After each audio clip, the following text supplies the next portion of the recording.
सोचिए एक ऐसे सिस्टम के बारे में जो आज हमारी पूरी इकोनॉमी को कंट्रोल करता है। पर ये आज नहीं बना, इसे 150 साल पहले सिर्फ एक आदमी ने बनाया था और हम सब आज भी उसी के बनाए हुए खेल में जी रहे हैं। तो चलिए आज इस सिस्टम को समझने की कोशिश करते हैं। कभी इस बात पर गौर किया है, हमें तो यही बताया जाता है कि पेट्रोल की कीमतें फ्री मार्केट तय करता है। अगर ऐसा होता तो कीमतों में अच्छा खासा फर्क होना चाहिए था, है ना? पर ऐसा होता नहीं है, क्योंकि जिसे हम कंपटीशन समझ रहे हैं वो असल में एक कार्टेल है। साल 2016 याद है जब जियो ने आकर सब कुछ फ्री कर दिया था। हम सब कितने खुश हुए थे ना। पर असल में ये हमारी खुशी के लिए नहीं था, ये कंपटीशन को खत्म करने की कीमत थी। और मजे की बात यह है कि ये कोई नई चाल नहीं है, ये तो 150 साल पुरानी एक तरकीब है जिसे एक आदमी ने परफेक्ट किया था। पेट्रोल की कीमतें, जियो का मार्केट पर कब्जा, इन दोनों पहेलियों का जवाब एक ही नाम में छिपा है, जॉन डी रॉकफेलर।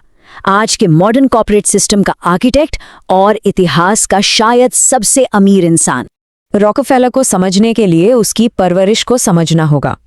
एक तरफ थे उसके पिता, एक नंबर के धोखेबाज जो लोगों को नकली कैंसर की दवाएं बेचते थे, और दूसरी तरफ थी उसकी माँ, एक बहुत ही धार्मिक महिला। और इन दोनों का कॉम्बिनेशन वो बहुत ही खतरनाक साबित हुआ। रॉकफेलर को लगता था कि वो जो भी कर रहा है वो भगवान की मर्जी है। ये कोई दिखावा नहीं था, वो सच में ऐसा मानता था। उसे लगता था कि भगवान ने उसे इंडस्ट्री को ऑर्गेनाइज करने, उसे ठीक करने के लिए चुना है, और बस इसी सोच ने उसके हर बेरहम कदम को सही ठहरा दिया, क्योंकि उसे लगता था कि वो ये सब एक बड़ी भलाई के लिए कर रहा है। तो सवाल ये है कि आखिर रॉकफेलर ने इतना बड़ा साम्राज्य खड़ा किया कैसे? इसका जवाब है उसकी प्लेबुक में। 3 कदम, एक ऐसी प्लेबुक जिसे आज दुनिया की लगभग हर बड़ी कंपनी फॉलो करती है। तो चलिए आज इस प्लेबुक के पन्ने पलटते हैं। प्लेबुक का पहला कदम, वर्टिकल इंटीग्रेशन। रॉकफेलर एक बात बहुत जल्दी समझ गया था कि असली पावर किसी और पर निर्भर ना रहने में है। मतलब अपना बिजनेस चलाने के लिए जो कुछ भी चाहिए, कच्चे माल से लेकर फाइनल प्रोडक्ट बेचने तक, हर चीज पर खुद का कंट्रोल रखो। तेल के कुओं से लेकर तेल रखने वाले बैरल बनाने तक सब कुछ अपना। इससे क्या होता है? लागत कम हो जाती है और कंट्रोल पूरा का पूरा आपके हाथ में आ जाता है। इसे एक बहुत ही सिंपल उदाहरण से समझते हैं। मान लीजिए आपकी एक चाय की दुकान है। अभी आप दूध, चीनी, चाय पत्ती सब दूसरों से खरीदते हैं। लेकिन सोचिए अगर आप अपनी खुद की डेयरी खोल लें, अपनी चीनी की मिल लगा लें और अपना चाय का बागान भी खरीद लें, तो क्या होगा? सिंपल है, बिचौलियों का सारा प्रॉफिट सीधा आपकी जेब में। बस रॉकफेलर ने तेल के बिजनेस में बिल्कुल यही किया। अब आता है प्लेबुक का दूसरा कदम, और ये पहले से कहीं ज्यादा खतरनाक है। इसे कहते हैं हॉरिजॉन्टल इंटीग्रेशन। देखिए, वर्टिकल इंटीग्रेशन था खुद को मजबूत बनाने के बारे में, लेकिन ये है दूसरों को खत्म करने के बारे में। इसका मकसद बहुत साफ है, मार्केट में जितने भी कॉम्पिटिटर हैं उन्हें या तो खरीद लो या फिर बर्बाद कर दो। मैदान में आपके अलावा कोई खिलाड़ी बचना ही नहीं चाहिए। और इसका सबसे खौफनाक उदाहरण है इतिहास में क्लीवलैंड मैसेकर के नाम से मशहूर घटना।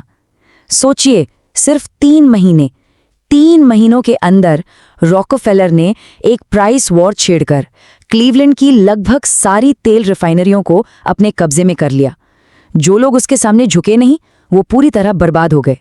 और इसका नतीजा क्या हुआ, ये आंकड़े देखिए, दिमाग हिल जाएगा। कुछ ही सालों में 1879 तक अमेरिका के 90% तेल रिफाइनिंग बिजनेस पर सिर्फ एक कंपनी का राज था, स्टैंडर्ड ऑयल। ये कोई बिजनेस नहीं था, ये थी एक मोनोपोली। रॉकफेलर ने गेम जीता नहीं था, उसने तो पूरा गेम ही खत्म कर दिया था। लेकिन एक प्रॉब्लम थी, मोनोपोली बनाना गैर कानूनी था। तो रॉकफेलर को एक कानूनी रास्ता निकालना पड़ा, और यही जन्म हुआ द ट्रस्ट का। ये एक कमाल का आइडिया था। कागज पर तो कई सारी अलग अलग कंपनियां दिखती थी, लेकिन असल में उन सबको कंट्रोल करने वाला बस एक छोटा सा ग्रुप था। और पता ही ये क्या था? ये आज की होल्डिंग कंपनी का बिल्कुल शुरुआती रूप था। तो ये थी रॉकफेलर की कहानी। लेकिन ये कहानी इतिहास में खत्म नहीं हुई। असल में रॉकफेलर की बनाई हुई ये प्लेबुक आज भी दुनिया की सबसे बड़ी कंपनियां इस्तेमाल कर रही हैं। बस तरीके वही हैं, मैदान बदल गए हैं। याद है वो ट्रस्ट वाला आइडिया? आज हम उसे होल्डिंग कंपनी कहते हैं। जैसे अल्फाबेट को देखिए, वो गूगल की भी मालिक है और यूट्यूब की भी। या फिर मेटा, जो फेसबुक, इंस्टाग्राम, व्हाट्सएप सबको ओन करती है। ये कंपनियां खुद कोई प्रोडक्ट नहीं बनाती, ये बस दूसरी कंपनियों को कंट्रोल करती हैं, बिल्कुल रॉकफेलर के ट्रस्ट की तरह। रॉकफेलर ने अपने कॉम्पिटिटर्स को हराने के लिए क्या किया था? उसने ट्रांसपोर्टेशन यानी रेलवे पर कब्जा कर लिया था। अब जरा अमेज़न के बारे में सोचें, वो क्या करता है? वो अपने खुद के डिलीवरी नेटवर्क, अपने ट्रक, अपने प्लेन्स और अपनी क्लाउड सर्विसेज AWS का इस्तेमाल करके बाकियों से आगे निकल जाता है। तरीका बिल्कुल वही है ना? और याद है क्लीवलैंड मैसेकर, जब रॉकफेलर ने प्राइस वॉर छेड़ी थी? ठीक वैसा ही कुछ हमने भारत में 2016 में देखा, जब जियो ने मार्केट में एंट्री की और सब कुछ फ्री कर दिया। Free calls, free data. नतीजा, पूरी की पूरी टेलीकॉम इंडस्ट्री या तो खत्म हो गई या घुटनों पर आ गई। ये क्लीवलैंड मैसेकर का ही मॉडर्न वर्जन था। और अब आता है इस प्लेबुक का फाइनल चैप्टर और शायद सबसे चालाक चाल, परोपकार यानी फिलैंथ्रोपी। रॉकफेलर ने एक फाउंडेशन बनाया और ये एक तीर से कई शिकार करने जैसा था। इससे टैक्स भी बचा, लुटेरे की इमेज दानवीर में बदल गई और साथ ही साथ शिक्षा, स्वास्थ्य जैसी जरूरी पॉलिसीज पर अपना असर डालने का एक जबरदस्त टूल भी मिल गया। और आज दुनिया का हर बड़ा अरबपति बिल्कुल इसी मॉडल को कॉपी करता है। तो ये सब तो हो गया बड़ी बड़ी कंपनियों और अरबपतियों के बारे में, लेकिन सवाल ये है कि इस पूरे सिस्टम में हम कहाँ हैं? एक आम इंसान पर इसका क्या असर होता है? चलिए अब जरा इस सिस्टम की असली कीमत को समझते हैं, वो कीमत जो हम सब चुका रहे हैं। एक अंदाजा लगाया गया है कि एक आम इंसान अपनी 40 साल की वर्किंग लाइफ में अपने रोज के खर्चों से इन बड़े बड़े सिस्टम्स को 1 करोड़ रुपए से भी ज्यादा दे देता है। सोचिए, ये पैसा हमारी जेब से निकलकर सीधा इन्हीं बड़ी कंपनियों के खजानों में जा रहा है। हमें लगता है कि हमारे पास चॉइस है, इतने सारे पेट्रोल पंप हैं, इतनी सारी फोन कंपनियां, अनगिनत ऑनलाइन स्टोर।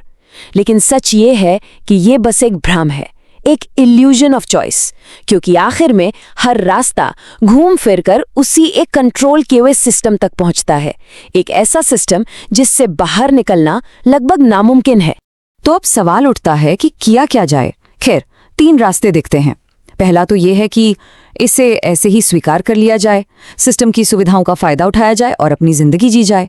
दूसरा रास्ता है इससे लड़ने का, छोटे और लोकल बिजनेस को सपोर्ट करके, हालांकि ये मानना पड़ेगा कि एक बहुत मुश्किल लड़ाई है। और तीसरा रास्ता वो ये कहता है कि अगर आप सिस्टम से बच नहीं सकते तो उसे इतना समझ लो कि आप उसके अंदर एक हिस्सेदार बन जाओ। ये सिस्टम तो हर जगह है, ये सच है, इससे शायद बचा नहीं जा सकता।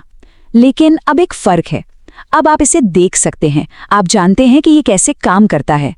और किसी भी सिस्टम को बदलने का पहला कदम उसे समझना ही होता है। तो अब सबसे बड़ा सवाल ये है कि इस जानकारी के साथ, इस नई समझ के साथ आप क्या करेंगे?